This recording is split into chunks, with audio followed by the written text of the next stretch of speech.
नमस्कार विद्यार्थी मित्रांनो, स्वागत आहे तुम्हा सर्वांचं परत एकदा आपल्या द सिव्हिलियन या मराठी यूट्यूब चॅनलवर। आज दिनांक 2 फेब्रुवारी 2025 आजच्या तारखेत झालेल्या सर्व अत्यंत महत्त्वाच्या ज्या परीक्षेच्या दृष्टिकोनातून खूप महत्त्वाच्या आहेत अशा चालू घडामोडी आज या व्हिडिओमध्ये आपण पाहणार आहोत। व्हिडिओला सुरू करण्याआधी जर तुम्ही आपल्या चॅनलला आणखी सबस्क्राइब केलं नसेल चॅनलला सबस्क्राइब करून घ्या आणि व्हिडिओला लाईक देखील करा। तर चला व्हिडिओला सुरू करू। कालच्या व्हिडिओमध्ये विचारलेल्या प्रश्नाचं उत्तर सांगायचं होतं मित्रांनो तुम्हाला। तर कालचा प्रश्न आहे, कोणत्या राज्याने आणि किती विमुक्त जमातीसाठी जंगले संवर्धन केलेले आहे आणि त्या विमुक्त जमातीची नावे सांगायची होती। तर या प्रश्नाचं उत्तर आहे मित्रांनो, आसाम सरकारने या जमातीसाठी जंगले संवर्धन केलेले आहेत। त्या विमुक्त जमाती कोणत्या कोणत्या आहेत तर ते आहेत तालपाथर, दुसरा आहे मोहनग पाथर आणि तिसरा आहे दौरमहार। अशा 3 प्रकारच्या विमुक्त जमाती आहेत। या जमातीसाठी आसाम सरकारने जंगले संवर्धन केलेले आहे। आजचा प्रश्न पहिला, आर्टिकल 112 आणि 202 नुसार मध्यमवर्गीयांसाठी टिंब एवढे वार्षिक उत्पन्न असल्यास टॅक्स फ्री झालेले आहे। तर पर्याय ए 12 लाख, पर्याय बी 12.75 लाख, पर्याय सी 13 लाख आणि पर्याय डी आहे 11 लाख। तर या प्रश्नाचं अचूक उत्तर देण्याचा प्रयत्न करायचा आहे। तर या प्रश्नाचं अचूक उत्तर असणार आहे मित्रांनो 12.75 लाख रुपये। या प्रश्नाचं अचूक उत्तर आहे 12.75 लाख रुपये एवढे वार्षिक उत्पन्न असल्यास तुम्हाला सरकार कोणतेही टॅक्स घेणार नाही। तर या प्रश्नाची सविस्तर माहिती बघून घेऊ। निर्मला सीतारमण सध्याचे अर्थमंत्री आहेत। पंतप्रधान नरेंद्र मोदी यांच्या नेतृत्वाखाली सलग 8 अर्थसंकल्प सादर करण्याचा मान त्यांना मिळालेला आहे। प्रश्न दुसरा, फायनान्शियल इयर 2025 मध्ये भारताची किती टक्के जीडीपी कॅल्क्युलेट केलेली आहे? पर्याय ए 6.4%, पर्याय बी 5%, पर्याय सी 7.1% आणि पर्याय डी आहे 6%।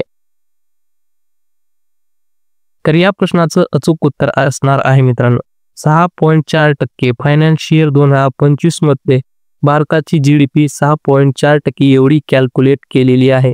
तर अत्यंत महत्त्वाचा प्रश्न आहे परीक्षेच्या दृष्टिकोनातून, तर याला लक्षात ठेवायचा आहे। प्रश्न तिसरा, भारतीय रेल्वेने बीटा चाचणीसाठी कोणत्या सुपर ॲपचे अनावरण केलेले आहे? तर रेल्वेसाठी हा अत्यंत महत्त्वाचा प्रश्न होणार आहे मित्रांनो, तर याला तुम्हाला लक्षात ठेवायचं आहे। पर्याय ए NTES, पर्याय बी कनेक्ट रेल, पर्याय सी IRCTC रेल आणि पर्याय डी आहे स्वारेल। तर या प्रश्नाचं अचूक उत्तर असणार आहे मित्रांनो स्वारेल। भारतीय रेल्वेने बीटा चाचणीसाठी स्वारेल हे सुपर ॲप अनावरण केलेले आहे। प्रश्न चौथा, नवीन चावला यांचे 79व्या वर्षी निधन झाले, ते कोणत्या पदावर कार्यरत होते? पर्याय a chief election commissioner of India, पर्याय बी IAS, पर्याय सी मॅजिस्ट्रेट आणि पर्याय डी आहे कमिशनर। तर या प्रश्नाचं अचूक उत्तर देण्याचा प्रयत्न करायचा आहे। तर या प्रश्नाचं अचूक उत्तर आहे मित्रांनो chief election commissioner of India.